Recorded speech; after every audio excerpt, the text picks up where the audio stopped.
Bueno, voy a compartir con ustedes para ganar tiempos y poder continuar. ¿Están viendo la imagen? Sí se ve, sistema nervioso. Ok. Sí, doctor. Bueno, vamos a hablar del sistema nervioso. Importante este sistema, este tejido, que es una red grandísima que se encuentra repartido en todo nuestro organismo. Tiene una importancia vital, porque nada se haría si no estuviera este sistema nervioso. Todos los órganos, sistemas tienen que arrancar y funcionar por un estímulo nervioso. Si no, no tendría razón de ser, ¿no? Y este sistema nervioso, pues, funciona a través de estímulos nerviosos que vienen tanto del medio que nos rodea, que es el externo, como dentro de nuestro mismo cuerpo. Esos estímulos viajan a la parte cerebral para poder ser archivados, clasificados, ordenados y para poder procesar una respuesta. El sistema nervioso está activo siempre, nunca descansa. Si no estuviera el sistema nervioso activo, estuviéramos cadavéricos. Entonces, cualquier parte de nuestro cuerpo tiene que estar funcionando a través de estímulos nerviosos. Si los pulmones no estuvieran activados nerviosamente, no tendrían razón de ser su función. El corazón. El corazón funciona a través de un estímulo nervioso, por eso tiene un sistema nervioso de conducción. Ese corazón, ¿dónde nace el estímulo nervioso para su funcionamiento, doctores? ¿Recuerdan? Ya llevaron tórax. ¿Dónde El empieza? sistema de conducción. ¿Cuál? ¿En dónde inicia? Nódulo sinusal. En el nodo sinusal, antiguamente llamado de Key-Flack. Ahí entra el estímulo nervioso de ese sistema de conducción nervioso. Y luego, ¿hacia dónde se va? Al aurículo ventricular o de Tawara No, Austur, no, ¿no? no. ¿Hacia dónde se va? Ah, creo que se va a la aurícula, ¿no? A la ¿A izquierda. dónde? ¿A dónde?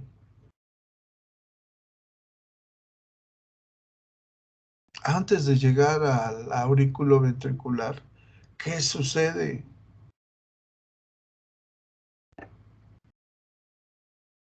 Se divide en 3 ramas. En 3 ramas. A veces en 4, doctora. ¿Pero cuáles son? En las haces internodales. Esas. Esas son las ramas internodales o nodos internodales que le llaman. ¿Cuáles son?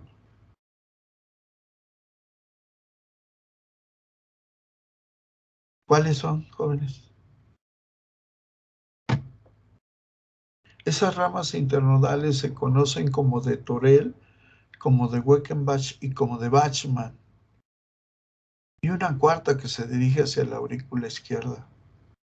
Por ahí viaja el estímulo nervioso que nació en el nodo sinusal de Key-Flack, viaja hacia las ramas internodales que les acabo de mencionar y llega precisamente al nodo aurículo-ventricular, o conocido antiguamente como de Archoff-Tavara.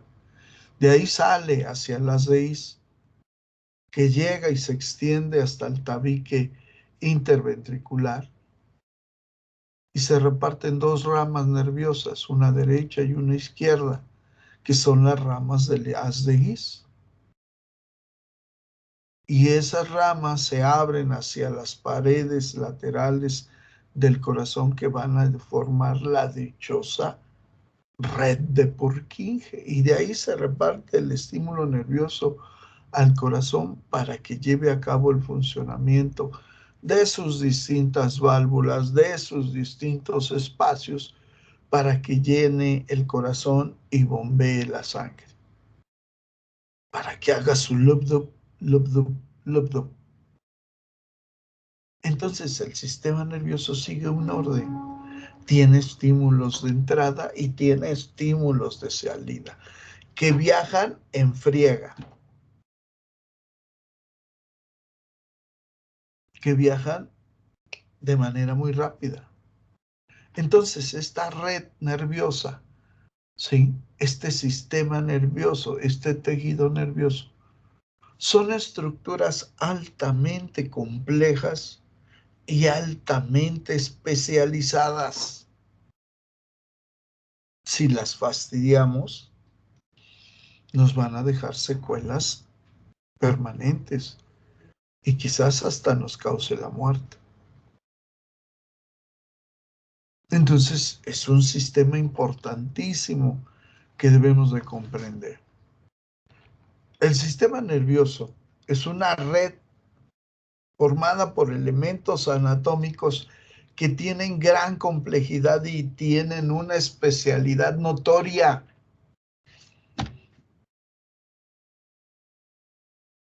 Estas estructuras anatómicas nerviosas tienen como objetivo la organización, el control, la coordinación, el procesamiento de todos los estímulos recibidos para que puedan funcionar los órganos y sistemas de nuestro cuerpo.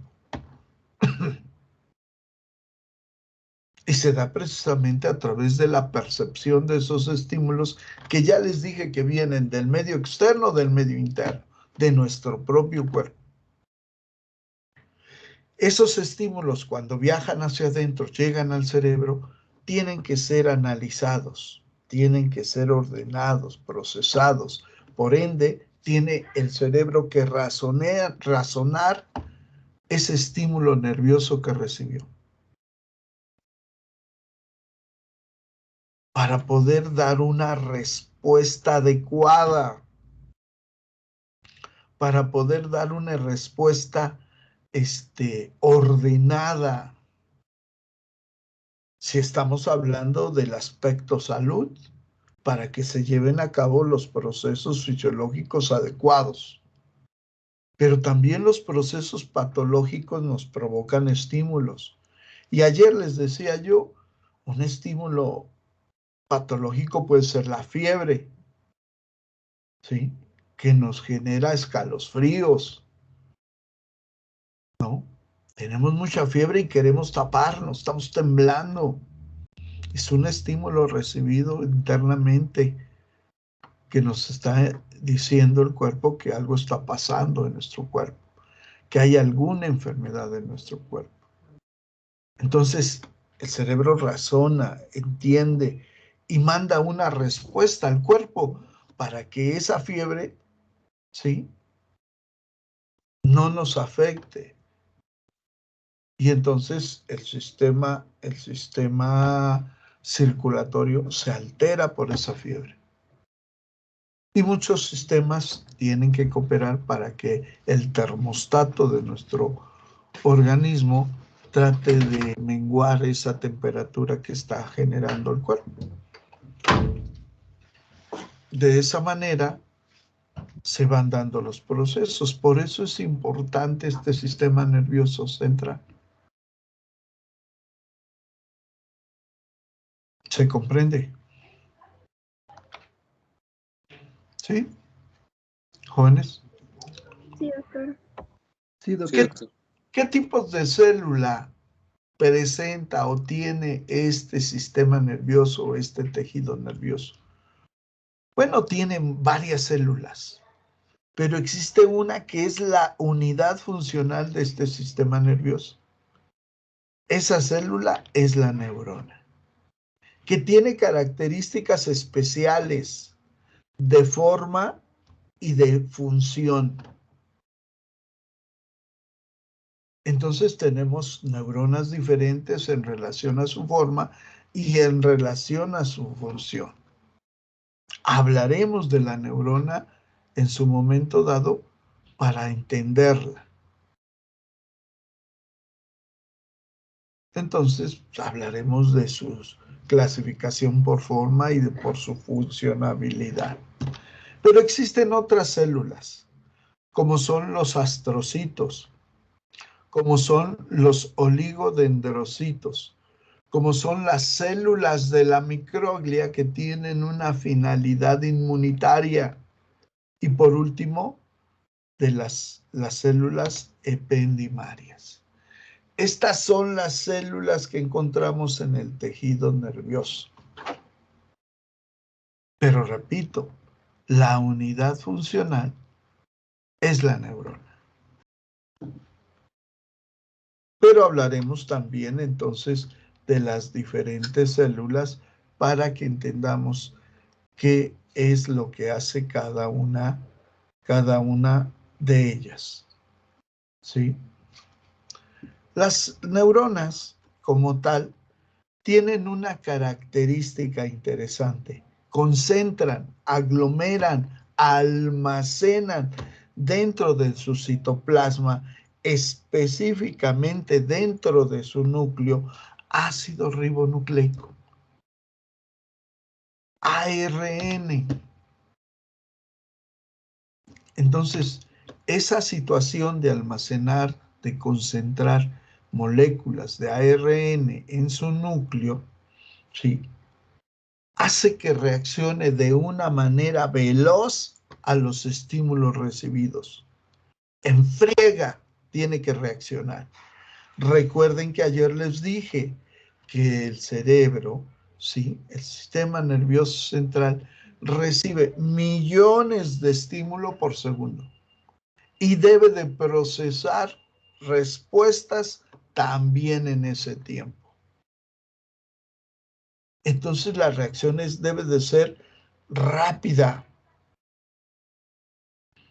Esta cuestión de concentrar, ¿sí?, moléculas de ARN genera, ¿sí?, genera que se produzcan proteínas también de manera rapidísima.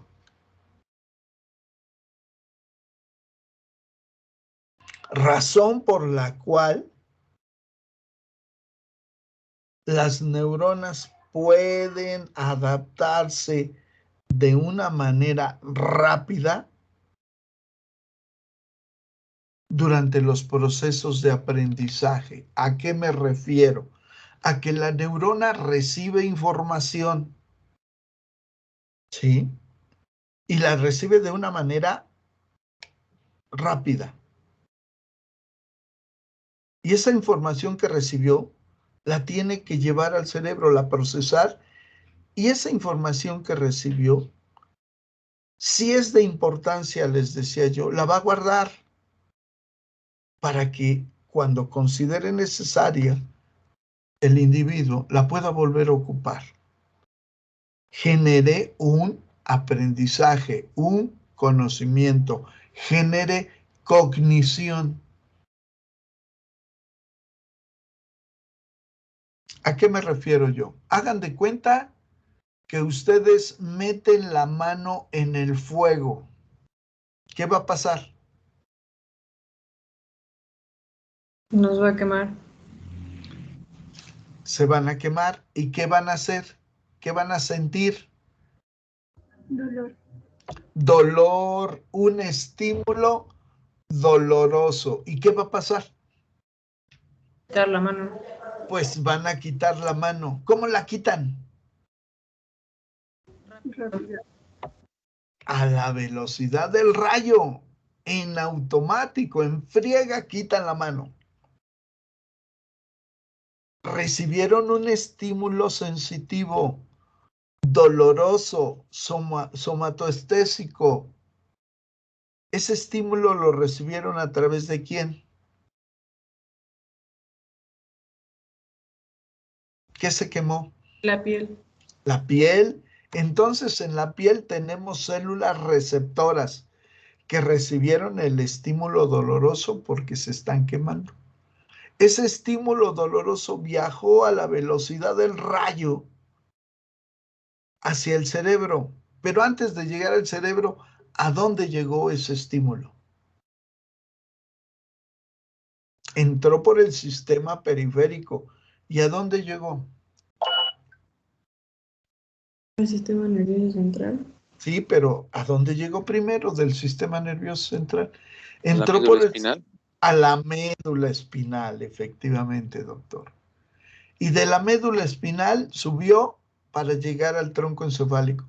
Y del tronco encefálico pasó al diencéfalo, específicamente por el tálamo. Y del tálamo al cerebro. En la masa encefálica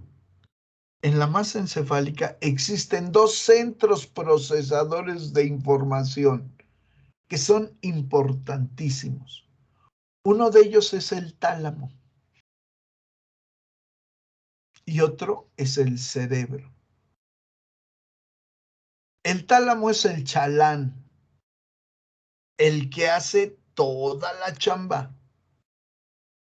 Y el que cobra la lana es el cerebro.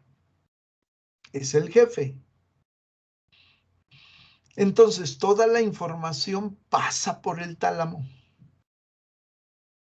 Pero hay información que el tálamo no va a poder resolver. Y entonces le dice al patrón, oye, cerebro, no te hagas. Esto yo no lo puedo resolver. Ahí te lo mando, cañón. Y el cerebro dice, bueno, échamelo, yo lo soluciono. Y ya lo recibe el cerebro.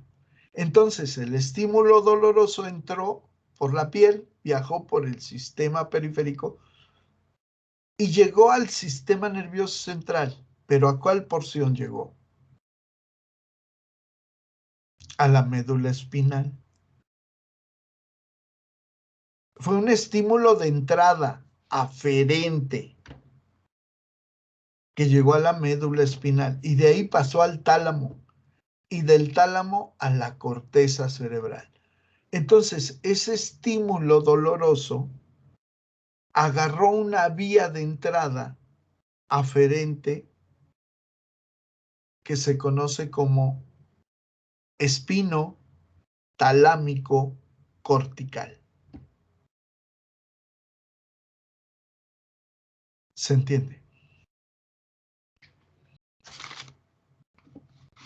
Sí, doctor.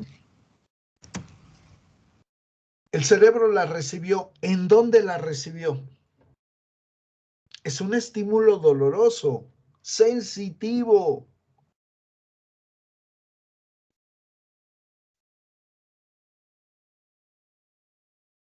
¿A dónde llegó ese estímulo doloroso?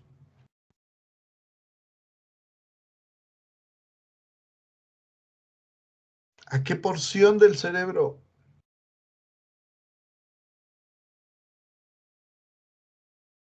Jóvenes,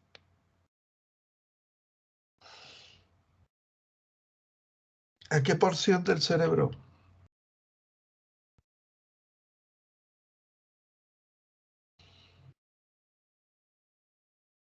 Es un estímulo doloroso, dolor. ¿A dónde llegó?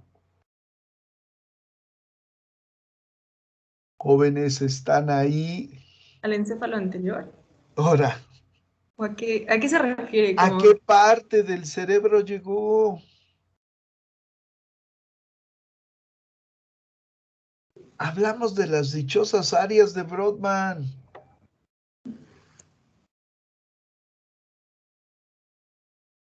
Al área 312.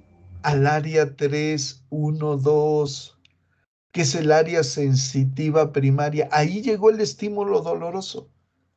Es sensitivo, por eso tuvo que haber llegado ahí. Ahí llegó, se recibió, se ordenó, se clasificó y se procesó la respuesta. Y ahora la respuesta va a agarrar una vía de conducción, de salida, eferente, efectora. Pero antes de salir, esa área 312 le mandó un mensaje al área 4, que es el área que...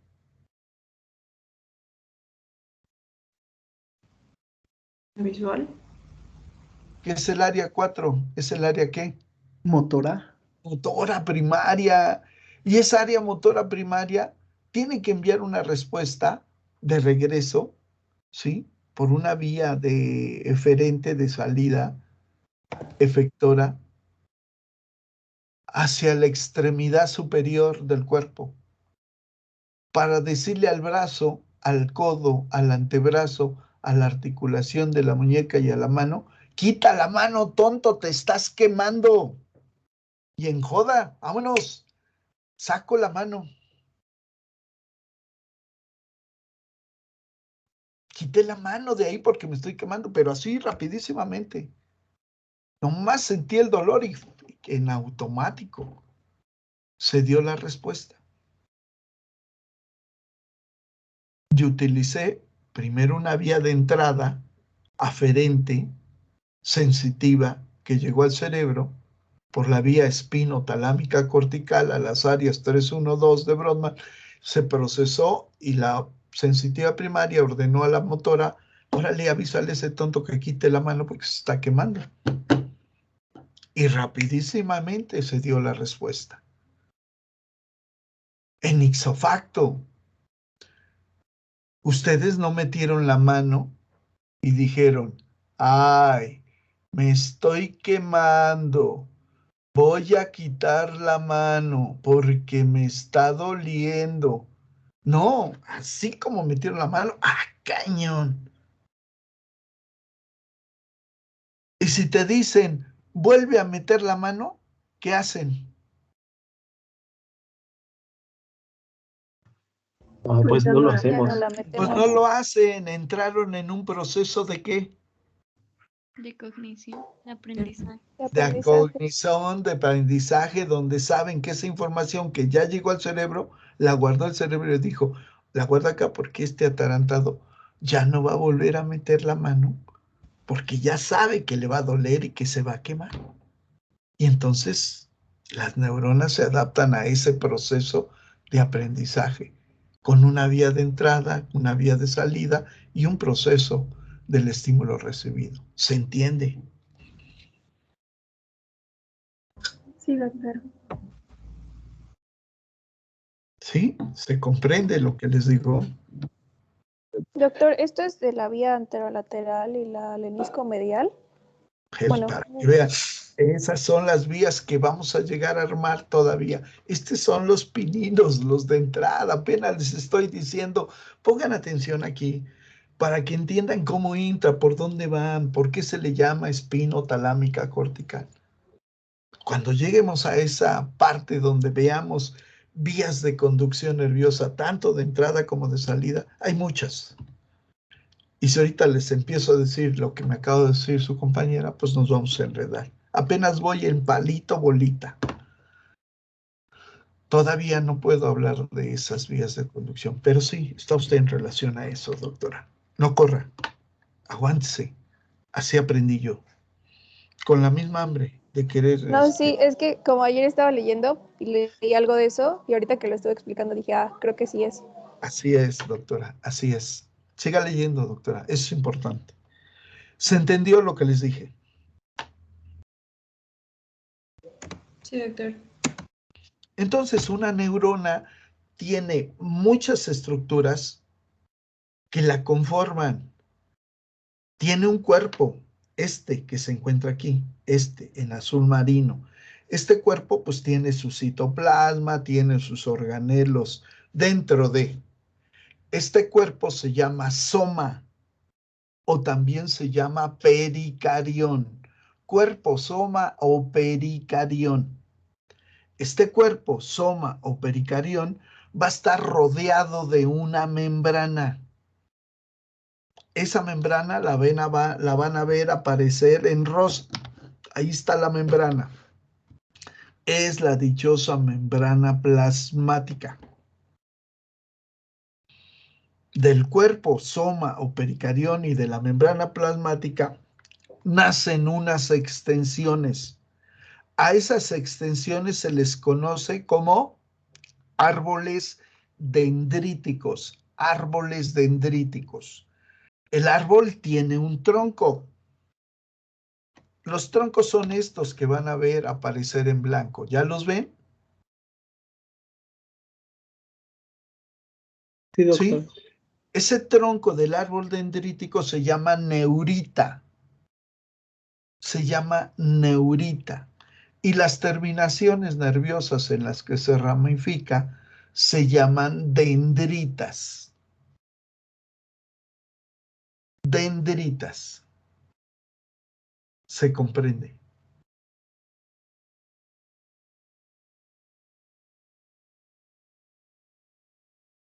Estas dendritas, al conectarse con los botones sinápticos de otra neurona, van a hacer la sinapsis para que la otra neurona pase la información a esta.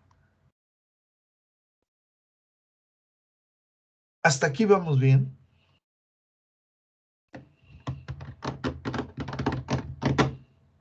¿Jóvenes? Sí, doctor. Ok. Entonces, aquí está el cuerpo soma o pericarión. ¿Sí? Aquí está la membrana plasmática que envuelve al cuerpo soma. Aquí están los troncos del árbol dendrítico que se llaman neuritas y las ramificaciones finales que se llaman dendritas. Una parte del cuerpo presenta una forma cónica que se le conoce como cono axonal. De ahí nace este cordón que se llama axón y termina en estas ramificaciones finales. Hasta aquí quedó claro. Sí, doctor. Los axones también se conocen como fibras nerviosas, ¿verdad? Los axones también son fibras nerviosas, pero para diferenciarlas de estructuras, pues les llamamos axones. Algunos le llaman axones mielínicos. ¿Por qué? Porque tienen vainas de mielina. Bueno, hasta aquí vamos claros. ¿Sí, jóvenes? ¿Sí? Sí, Sí, doctor. Ok. Ahí está el axón. Y aquí vamos a analizar cada una de las partes de la neurona. Entonces ya tenemos como número 1 el cuerpo celular que se llama también Cuerpo Soma o neuronal. pericardio. soma o pericardio. Ahí está. Cuerpo celular, soma o pericardio. Está mal escrito, repito. Ahí está el número 1, ahí está el cuerpo, con sus organelos que están dentro de su citoplasma. Tenemos al número 2, tenemos a la neurita, al tronco del árbol dendrítico. Como número 3, a la dendrita. Como número 4, al núcleo.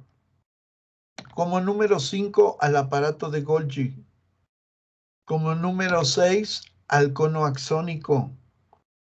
Como número 7, a los cuerpos de Nils.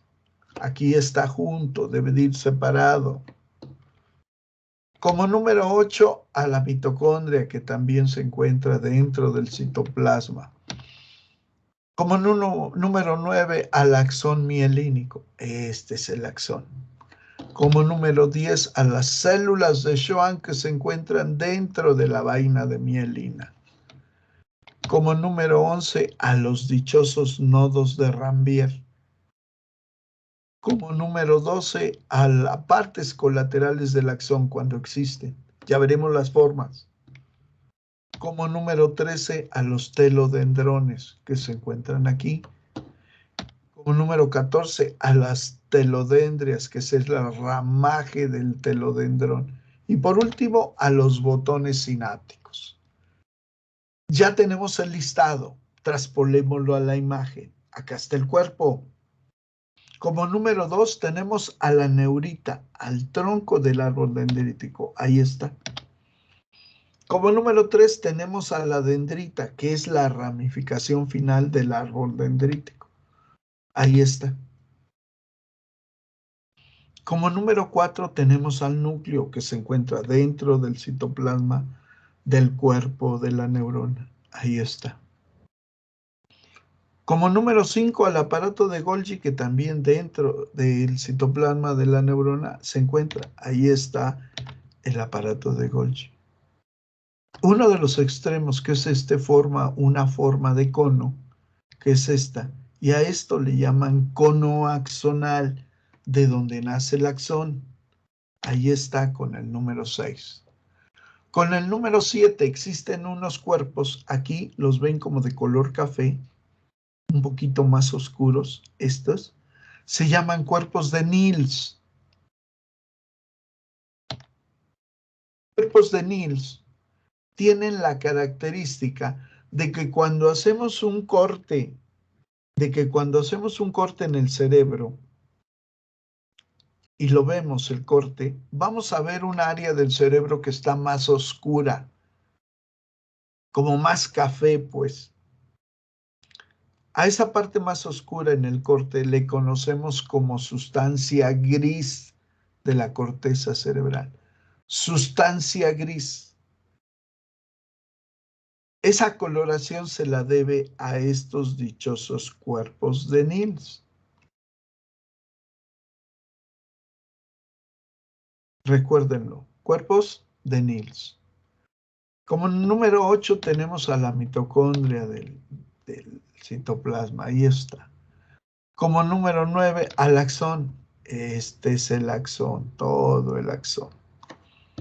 Y le llaman mielínico porque tiene en partes vainas de mielina. Como número 10, encontramos a las células de Schwann, que se encuentran dentro de las vainas de mielina. En el transcurso de este axón, existen partes que no cubre la vaina de mielina. Son partes del axón amielínicas, o sea, están pelonas, no tienen vaina de mielina.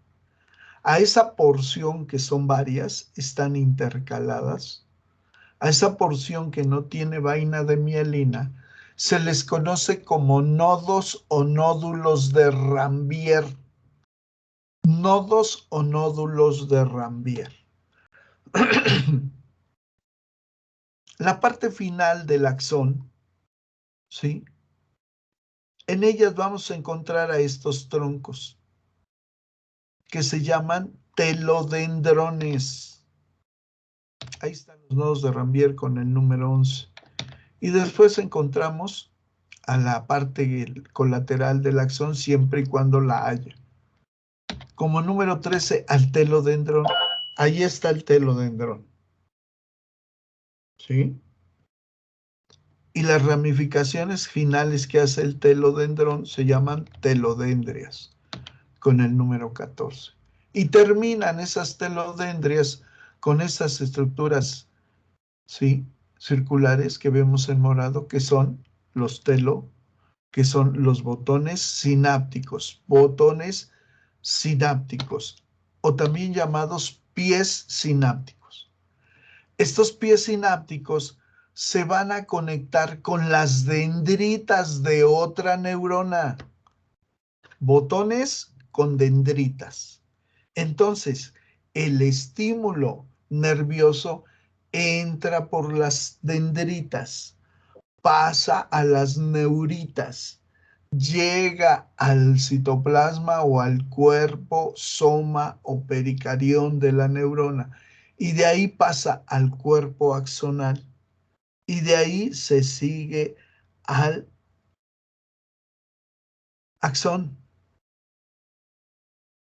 y de ahí pasa a los telodendrones, a las telodendrias, y llega a los botones sinápticos, que se conectan con otras dendritas, y a través de la sinapsis, la información que entró y viajó por toda esta porción va a pasarse a otra neurona a través de los botones sinápticos que se conectan con las dendritas de otra célula neuronal, y entonces se da la sinapsis, la información que viajó por aquí es pasada a la siguiente neurona. Se comprende. Jóvenes. ¿Sí? Sí, doctor. Esto es lo que compone una neurona. Hablaremos cuando veamos el dichoso potencial de acción, si nos da tiempo, para que entiendan las partes de las que estamos hablando. Cuando hacemos el corte, y les decía yo del cerebro, vamos a encontrar una zona periférica en el cerebro que tiene una coloración más fuerte, más oscura. A esa porción se le conoce como sustancia gris o materia gris del cerebro. Esa área de materia gris, esa sustancia gris del cerebro, ¿sí? Esa coloración la adquiere por los dichosos cuerpos de Nils, que se encuentran en los somas o en los cuerpos de la neurona o en los pericariones. Entonces, la sustancia gris está formada ¿por qué?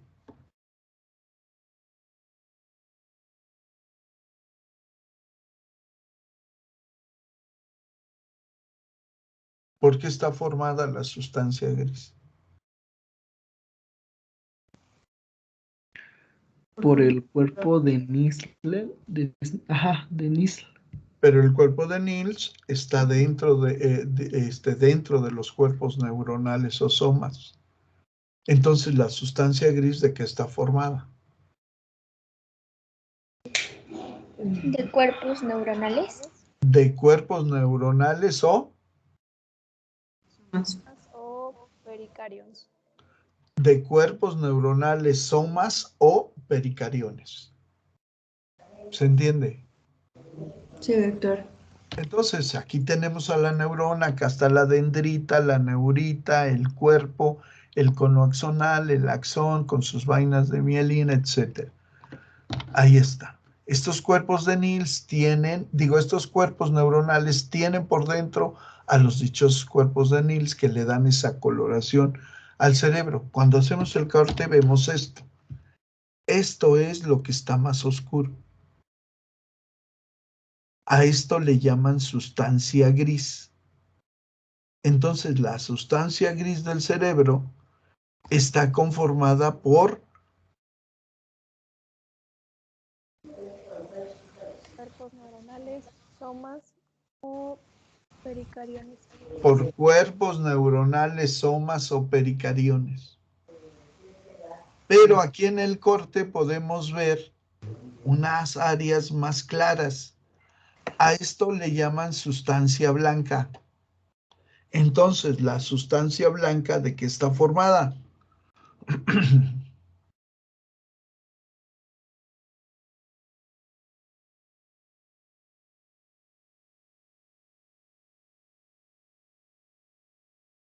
En esta área gris se procesa la información. Y hay somas. Aquí hay somas. Y aquí se procesa la información. Pero aquí en esta área blanca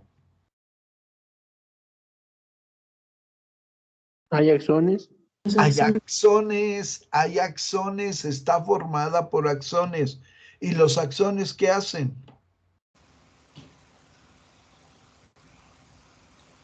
Pasar los estímulos de una a otra neurona. Los axones conducen el estímulo eléctrico, ¿sí?, de un lado a otro.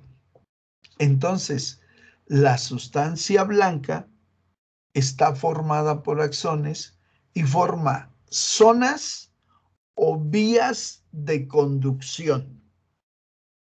Es la carretera por donde avanzan los estímulos nerviosos. En la gris se procesa la información, pero en la blanca se transportan los estímulos, de entrada o de salida. ¿Se entiende, jóvenes? Los espacios que hay entre cuerpos o somas neuronales, entre varias células, los espacios que hay entre los somas o cuerpos neuronales se conocen como neurópilos. Se conocen como neurópilos. Es el área que se encuentra entre varios somas o cuerpos neuronales. Se comprende. ¿Jóvenes? Sí, sí se comprende.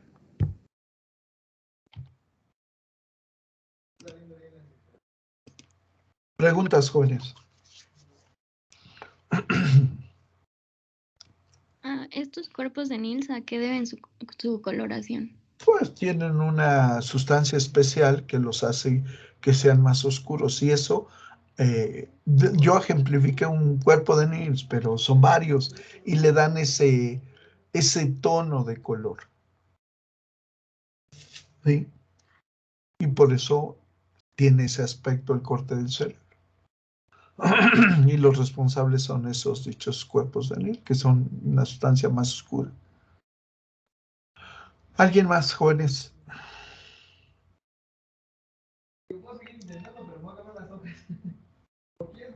Doctor, yo acabo de leer en el libro de neuroanatomía que también la materia blanca tiene material lipídico en las vainas de mielina y que por eso le da ese color blanquecino. Así es, doctor. Así es. Efectivamente. Por eso la situación de hacerles entender que las vías de conducción, ¿sí?, es esa sustancia blanca. Y que la vía de procesamiento es la sustancia gris. Entonces, los cuerpos, somas o pericariones se encuentran ubicados en esa sustancia gris y los axones son las vías de conducción. ¿Algo más? No, el sistema nervioso es un mar de información, ¿no? Tremenda, tremenda. Pero pues, esto es lo básico, lo que debemos de conocer, ¿no? Hace ratito les preguntaba a los grupos anteriores, a ver, díganme cómo estaba conformada una neurona. Ah, pues sí, tiene un cuerpo y un axón. Y hasta ahí. Le digo, esa clasificación era de la primaria, de la secundaria o de la terciaria, porque en medicina no funciona. Aquí debemos de meternos de manera más profunda para poder entender cuál es el proceso. No me corresponde hablar de potencial de acción, pero bueno, si me da tiempo, con todo gusto hablaremos para que entiendan cómo viaja el estímulo eléctrico a través de esa neurona y entiendan cuáles son las funciones de cada una de las partes de la neurona. ¿Algo más, jóvenes? Yo tengo una duda, doctor. Sí, dígame. Es con lo que hablábamos al principio de la conducción del corazón. Y Sí. tiene que ver cuando hay un bloqueo en una, ya sea en la rama izquierda o derecha del haz de His, la rama contraria lo compensa, ¿no? ¿O cómo funciona? Así lo entiende el sistema nervioso. Cuando se daña una parte, las porciones nerviosas que están de manera vecina intentan suplir la función de la parte dañada. Muchas de las veces no lo consiguen.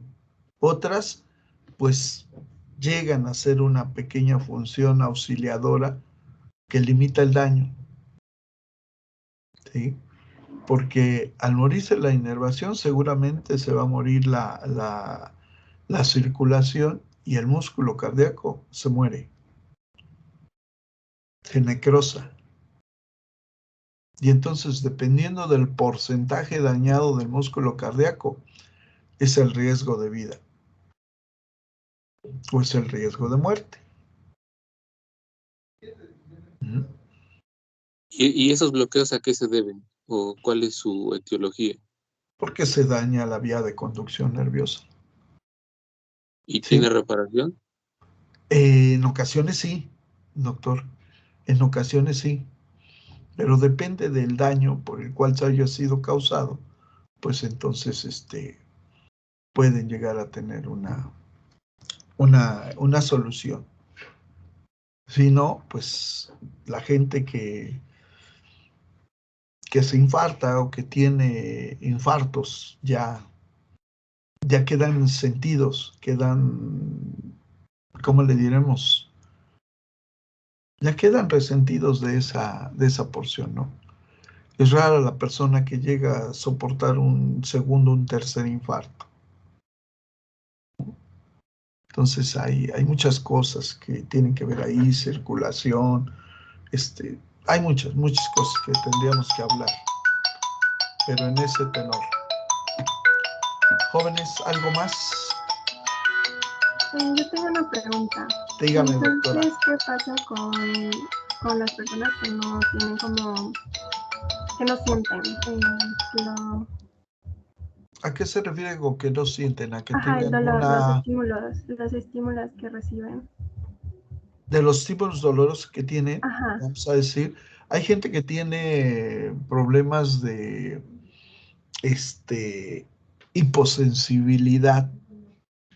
Hiposensibilidad a veces porque están comprimidos algunas porciones nerviosas que limitan la sensación de manera adecuada. Y entonces pueden llegar a tener parecias, parestesias, incluso la pérdida del movimiento de la porción del cuerpo. ¿Sí? Y esas personas pues pueden llegar a perder, ¿no?, la funcionabilidad del cuerpo. Hay gente que tiene, no sé, se me ocurre de momento pensar en un cáncer de estómago, que tienen unos dolores tremendos. No se imaginan qué dolores sufre esa persona que tienen a veces cáncer de estómago. A veces los tienen que denervar para calmar ese dolor, ¿no? Porque el dolor es fustigante. Y entonces en ese tenor se genera esa bronca. Entonces, no, hay muchos padecimientos también que afectan al sistema nervioso y que generan esa situación, ¿no? Entonces hay muchas cosas para este sistema nervioso central. Hablaremos unas pocas durante las clases. Les iré dando algunos tips, ¿no? Ya lo verán en neurología, que casi es terminando la carrera, ¿no? Pero en ese tenor. ¿Alguien más? Doctor, creo que a lo que Fer se refería con que no se siente dolor, creo que tiene nombre eso, ¿no? Se llama analgesia. Pues vamos a decirlo, si usted quiere, de esa manera, ¿no? Que es la no percepción, pero la analgesia puede ser la inhibición de la sensación, y no necesariamente por el dolor, ¿sí? Entonces nosotros a veces decimos, vamos a poner una analgesia para disminuir la sensación, para una operación, puede ser para dolor, ¿no? Algunas analgesias, como por ejemplo cuando las mujeres se van a aliviar y les van a hacer la anestesia, les ponen una raquia, que vulgarmente le llaman así, donde duermen medio cuerpo, y es con la finalidad de poder atender al paciente, pero muchas la piden para disminuir el dolor.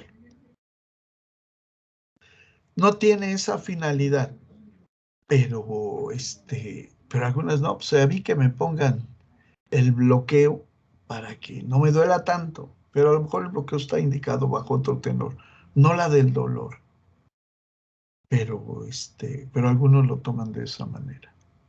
Ya les iré diciendo poco a poco para que vayan entendiendo. Siempre voy poniendo la imagen y les voy explicando para que entiendan de manera visual y de manera de lo que les voy diciendo.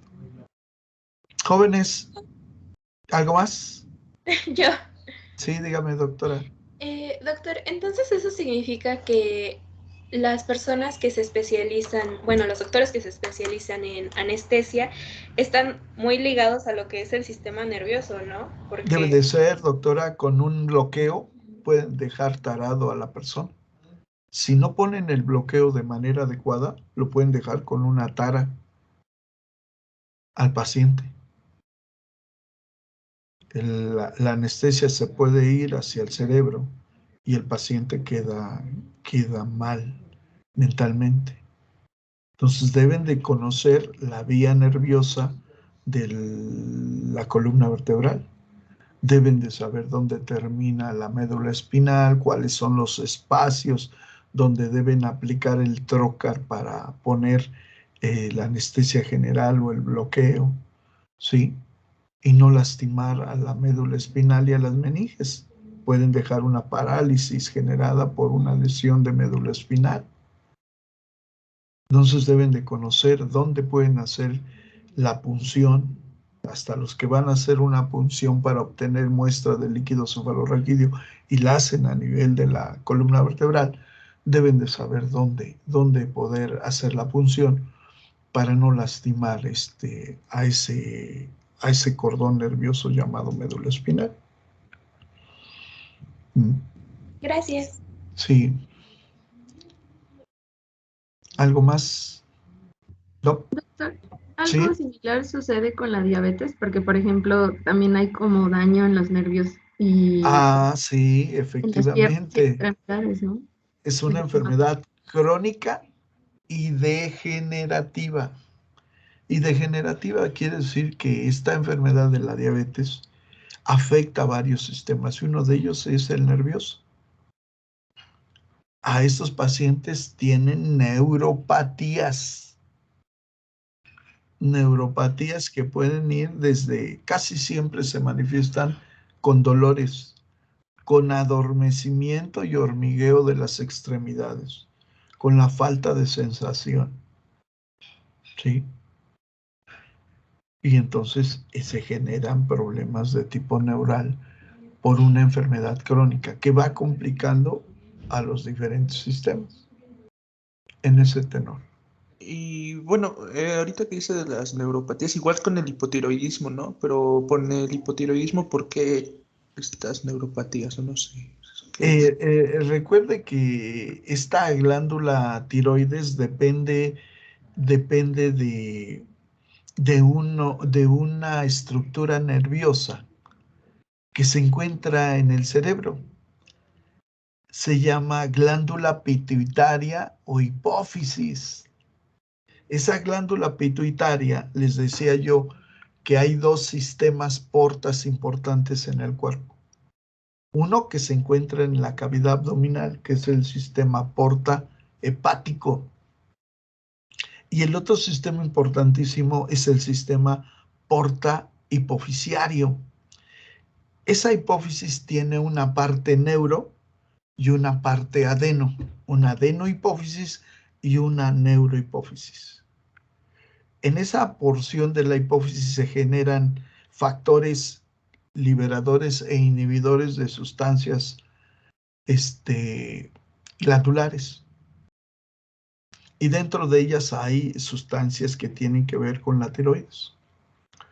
Y entonces actúa la porción neuronal de la hipófisis afectando de manera neuronal algunas partes que le afectan tanto al hipotiroideo como al hipertiroideo.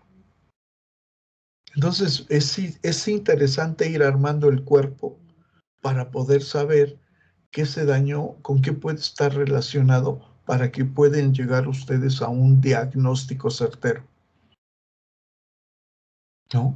Algunas tumoraciones que se dan a nivel de la hipófisis también afectan la producción de ese tipo de sustancias que tienen que ver con la glándula tiroides y sus secreciones y que afectan a estos pacientes que tienen problemas hiper o hipotiroideos y que dan problemas de tipo neurológico.